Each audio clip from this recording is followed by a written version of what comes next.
abedi nadia chichi ureo.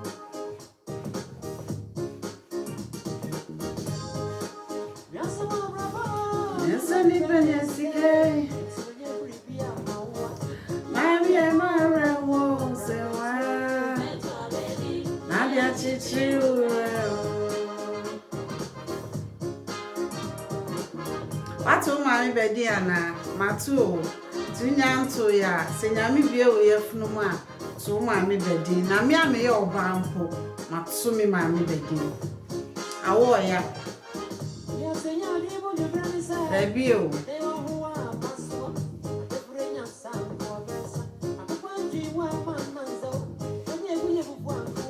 ansu wa drunk oni bomu ntina ho mi sanwa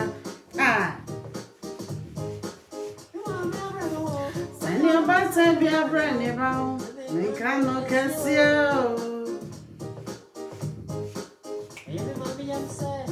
Baba bo brapa na wa ye japadia Ami pesika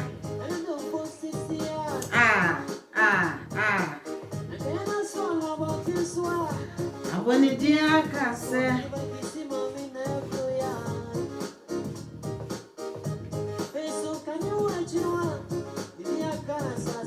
Mami sini dia kasa siso Aboso mi kro ya Ni emu edunu Ani apini ausia Jesus Neso so nipa bo brapa Ani force achiemu yo Esne abebu bia Abema ye mo dai Ndi mo friend na beto Atu se wakoto Se wakoto Se wamba for bracket I never say ye me mami awo me de mo friend na beto na udin aka asasi so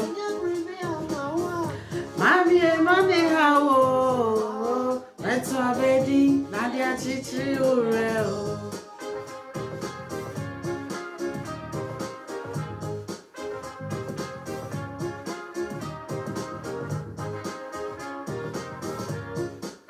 Therefore, I am here to empower women tonight. Ebeju nyum na no, nyum na ede. Eno nko aka asem a me wo anadwe nyina. One thing women should realize is our happiness is our responsibility. Emma energy eyeyen ya sede. Na empempi emma ede energy ama mema. Ena ye pese san agifiri wo ho anka nsai hwe ema de omo anigye ama wo ma ena ye pese mofre ni nyini a na omo de amayen na ye mpempi ye refree say emofra no so nyini a omo koware omo koye adwuma omo so kohye omo abrabo ase enti emri ben na omo de sa ye nigye na ye de ni nyina ma wo mo no ebebreye Me wa hafo emma ene enti se wo ye be ma ne nkomo we nya woda utimi ejai se wonti na emom no ni mo ba bia ohia rechichi sema etise ya na wo de amana mame emma di enigye emma ye kuru eni ye ma enye bone etwase ye ne saa enigye ye give and take na so mpempi no ye be hu se ye di enigye ni nyina ma wo mu na ye hwehwe se omode be mayen no na ye refree se ye mumu no ene wo so omode mayen na ye de ama wo pacho wati ase enu ti se wo ye oba sabre wutie meni a eye abrabom enkomo ena meni wudi na ye dwumedie no so ye obra ne abrabo Emma di womo anigye nyina ma womo kunu no eni omoma left with nothing expecting say enkwala ni benyini na wo mo de anigye na bra wo mo back anase wo mo nso beba be ye mpanimpa no mo sisi adan no ma twetwe ye die egu anim Sandra Fra ebenie Sandra Fra ba adwumadie na ya ne ye re free say ye ma no nso nyini a omo koware omo nso kose wo mo abrabo bi ase na mo mabra ye tete wo mo yi abra ye hwe wo mo yi abra ye ti aware na se no abra ye guso enyini wo abrabo mu no e wo se ye yankasa ye pe anigye e ma ye kra oba di n'anigye mani kunu a na ohwehwe returns a ohwehwe anensanka na bemobu na ne raho na abeya atete na aha na mi beyi watan aka kire se wanigye eni wukunu wanigye eni wukunu na mumukunu betimi aboa wo ama wanigye ewie wo peye but the main character no eni ne ho ewo wawo enti die na wo ya ma wo so obatan die na wo ya ma wo so obatan ebre wo guso etete wo ma odofo wutie asem ni yi wunya mu aba na enya impact bi wo abrabo so Mother's Day ema enemi be shemu kunan nyame shira ema nyame onshira ema mabo aboso se muhie mu munisu mu matiti mu ni nyina mu ubetina sebe aware boni mu na mahwe mu ma nyame shira mu enkwala so odin mu ni nyina mu enkrofo de omo ma akọ adoption enkrofo si depression e wa wo mu ntino omo afrifi omo ntimi hwe wo mo ma bi. Do I blame them? No. What in any nyina ma ni kun. But it drew say ni kun be poni hon kakra ma no. Be ma no so de anigye ne koma obi foforo. Enu nti obey beda ampan e yare hosem. Atiti ye hiade ba na koma mu. Na hodofo ade na wode wanigye nyina ma wo kun. Anigye ne wo mu. Mesi love yensua love. Love is within. Odo wo mu. Love yensua. Asia, sisi a teachings bi o hono ma ya minti ase yi no. Why must we learn love? Love comes from within. Ewa akomem. Yensua. I understand you can learn how to maintain your love, but you cannot go and learn how to love. No. It's either you love or you hate. It's two things. And both of them is within. It's a developmental status. Ekoso eweyemu. Enunti forward do ene wakuma nyina ama wokunu. Na se wentumi an return it back ene wanigye a abeya areho ama. Me pese wodo, odo ye, odo sombo, odo ye animunyam. Odoma asumdwe odoma ntiase odoma kroye na dinkan do ho ema bebre go through psychological problem simply because odini nyina maniku odini nyina manema odini nyina manadamfo ne hompo de menhwe ho adamfo de so odudo nyina mana is down to you na emomu no emfa wodo nyina ma wokunu emfa wanigye nyina ma wokunu anigye titru na me besi on so wo do anigye nyina ma no na se wo weakness bi wo sinto binti ono susu wo problems bi emani ntimi maintain love and happiness na ono so etimi translate it back to you odofo he will leave you with nothing.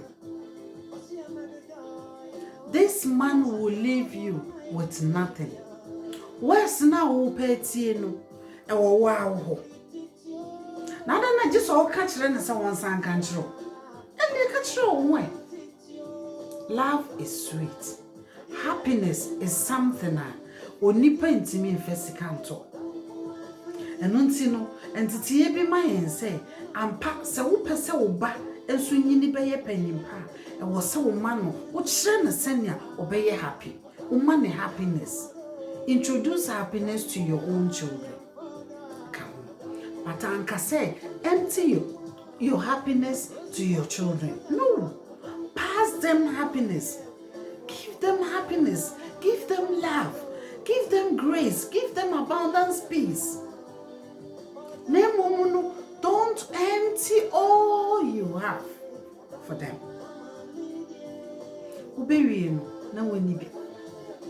Now we'll change so much the petrol.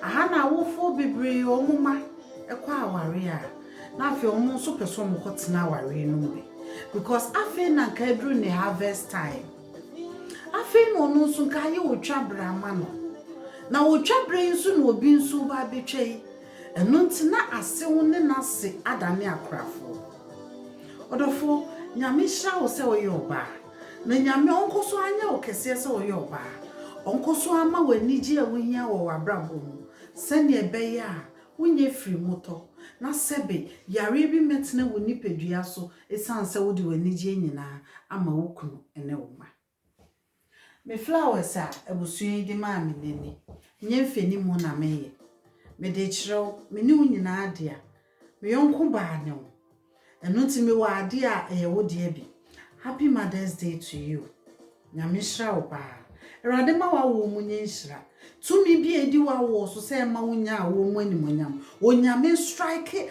agrada insise tumi ni tirimu awo ya eno timi ni nyame ka se tumi bi nam ensisa asese ye bone efa wo ne wo ma ho a onyankopon na nkasa onpai agrada emu sa etumi ni tirimu obenyi nsan 9 months no emun sem yensem bebre ennabi a edis nyinsen baaye sa na no kra ho amabe ennabi a edi nyinsen baaye no sa da no kra na woni good mood ne nipa na wo san wo so ma na ni je wie ni peye no o wie sperm na wo digya wo no was a 9 months labor with hardship. I was who go through emu fear emu ntesutie emu hia emu atetiye ubetumi ohuntumi o se de bia nso o make sure se duane sepono so ema ebusua no na wo san ye adwuma ka ho ni nyina emu nso na wo ye nya wo no wo ni be ma no netie enu nti se wo no so na wo keka na e wo se wo san dane wa ho ode kakraka e de ma no na wo ne wo da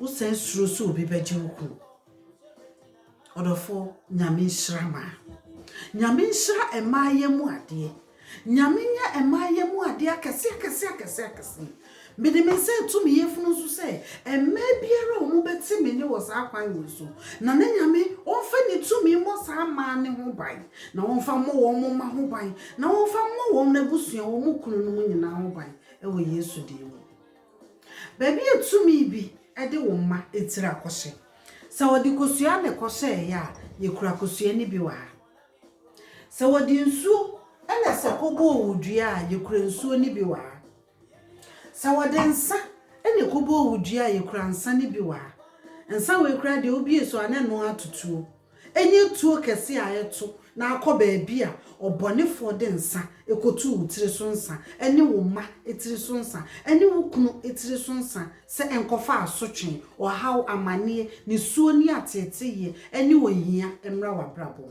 ye bie sa ensa we so a enye tuo na eto ewo Yesu dem odofo ene minim tumi a ede me ye adwuma ne na minim se sa tumi na be ye wonso ho adwuma she awo ya e mata bi di hia ye bru na tete wo mama se me ede bi te se dru na se me ma anya amame a me ya amame ho enna mpese me kire na wo ye bi se wo na wonyin senye wo na wo ko awo so na wase a edurumre bi a wonsa tiampo wo de hye ho ana ache etire eni abetire efiri ho pie yawa wo ko mu no oma emfili sa ya wo no but wo na wo feel ye the fact say what you are sacrificing and your you have done your best. The moment you realize your best is not enough for people around you, this is the time you have to realize, say, that means you cannot please anybody. So your best ain't enough. Think and reflect. You cannot please everybody in life. Because one casampo best is not enough for your own life. And don't tell them. Neni piku ye huama wo. Awo ye nimunyam. Awo ye nshra. Awo just eka niyama bebre. Scripture be say a bedroom maybe onipa den ye funu mu ade ene betwampoa. Yes. Enunti sawawo na obonefo pese wo ka wo se. Obonefo pese wo gi mu animunyam. Obonefo pese wonni wo breso aduane. Obonefo pese wo ma emfa ebuo eni dia ese emawa. Na etwase won so wo reflect back. Na hu ba bia wo sa asem ni free. Na wo so hu ba bia besane e free. Enunti na me say so obonefo bia ye ekwansidie amawo. Na so odikusua ne ko ya ye wo kusua ni bi. Odinsa ne ko ya ye wonsa. Odinsuo ne ko ya ye wonsu. Odinanu ne ko ya ye wano. Pai mu kan na nyame obeje wo. Minim nipa mene ne kasa na dwe. Honkonkron e na ama me sa message we na mene eye ho adwuma. Ugidi a fine. Wanje ndi a me gidi. Na minim ne betimi aya ama me. Esan se ene yi akra me nya message no no. Honkonkron meti akonwem wa ye miracle bi wo mabrabo. Why a miracle be on my brabo? The fact that I have honored say me deliver some message you know. Witness be aba ama me hu say nyame aye me ho adwuma erade me da wase. Osoro hine na nyame me yi wa ye kamfo odin. Ma wo mu de e wo say ye nhira. Se mi wuja me mampo a wo say me ma ye nhira. Na me mu nso nya me mantem sa. Metna se na me de mani ahwe wo nyame wo nipa wo ma me wo ma wo me wo ma mu nwotwe no mu me ye firi moto me wo ma mu nwotwe no mu me ye nkwasiafo me wo ma mu nwotwe na obi nchichire wo na adwene se eni se omokai me debi enu nchiso odikosua ne koya me wo kosua se wode nsa ne koya me wonsa wode nsuo ne koya me wonsuo na so wode nanu ne kan ya me so me de manu aka se tumi biara mimi yefunu mu ade osi eni se eni me kwa apam eni minya odo eni minya ntiase eni minya kroye eni minya yedie eni minya enije baako asomdue baako odo baako honhom baako die sa tumi no onyame mpaya brad agrada enwu itire uyo ba atan a yesu tena se nesu na nyame oso wa maye tumi emranse mudu no di wona ne wajani na wonkwa onyame de ma wo asase no so no aware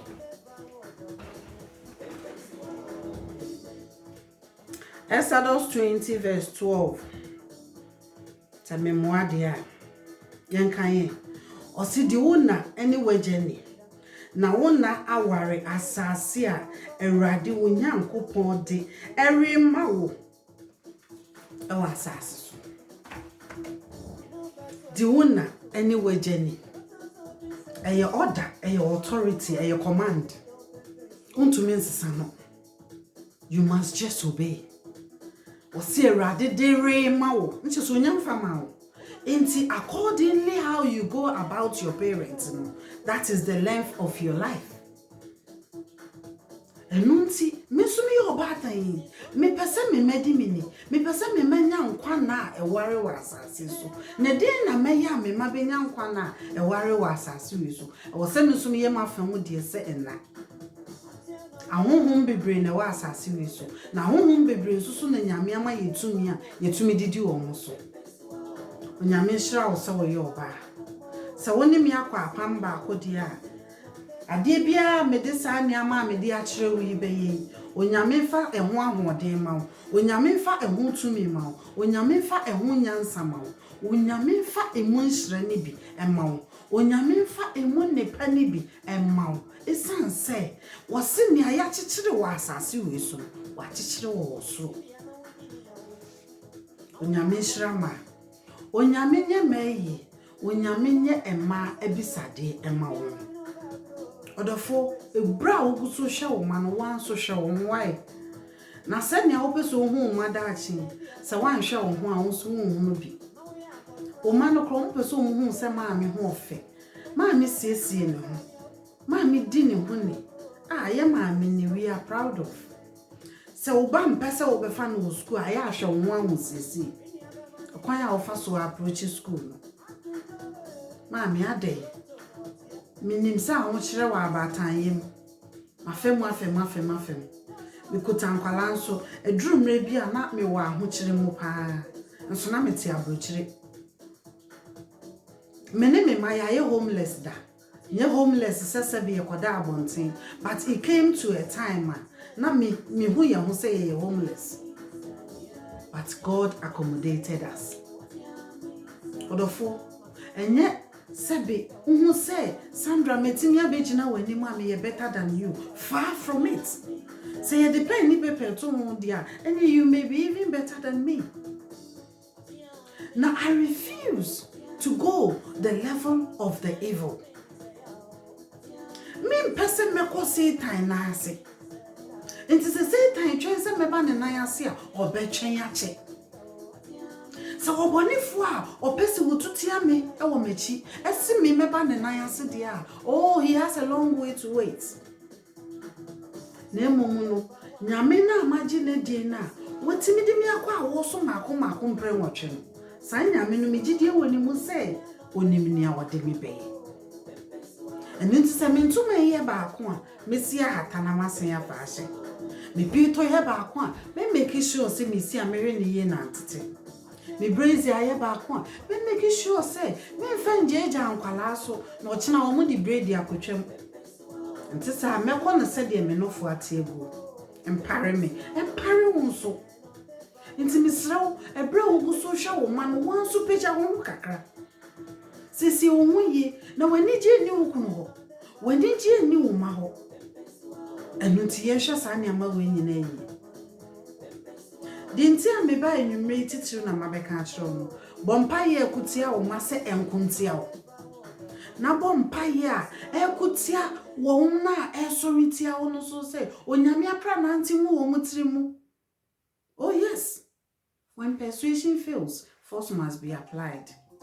Onebe na waya wo ankasa wawo na nso onipa pese wo de wo ma esan twitwi wo awani. Mami, sorry. Na nkwaje na wo wanu. Nshira na wo wanu. Tumi ni nyina odidua ye mu. Eya mumie nsusu nkwa asofo ho kwaje apaye. Akwankyere. Wan sha na wa wasan de wo ma photo. Uma eyedi uma nepa wan sha na wa wakwa akoton tumi ni nyina wo yemu nyame wo yemu nyame no wo mi mu no ono ane wo osofo ni mu nyame na wo mi mu no ono ane wo odifo ni mu nyame na wo mi mu no ono ane wo de wo gini die ni mu wo de ni so be activate wo de no no bad time pa ye de ye adwuma dodo mede me manyine enu adehimoje no mu anadwe na saa na mede won soso ma enu adehimoje no mu anadwe se tumi biara soriti a wo ma tumi biara soriti a wo kunu tumi biara soriti a wo ankasa nyame konkron paya grada engu set etumi no na onje wo fa ahode no na mishra so ye oba na wo ye oba tan na wonya wo ye nsoso a ha wo bebree why ha wo bebree twenyerade mre na wode bema obi tie me sa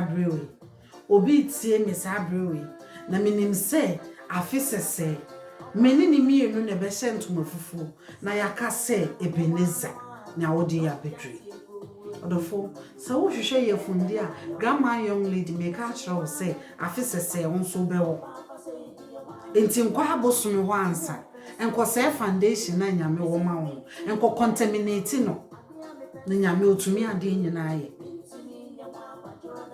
Messi ha mama chiamo asempa etia ne miye nyina maka chiro ose maka ne ya chiro nipa men nante basabasa ye kronkron ma wabrabo enso awrade ni na ma obisa de no so onanim isansa abofo atwa wo ho hia no omo beje wo message no omo de akọ wanka hwe omo fa hwe nko ntika no omo fa nko Nyame sha wonya okesi ntutu anamo ne uma anamo nsi ontutu kunu so anamo nsi uyi na nsi ukrai ewo Yesu dim ye wie say de ye beto ye nyom why you ready ayenkwe grandma young lady emia makramo nyame sha muso bye for now.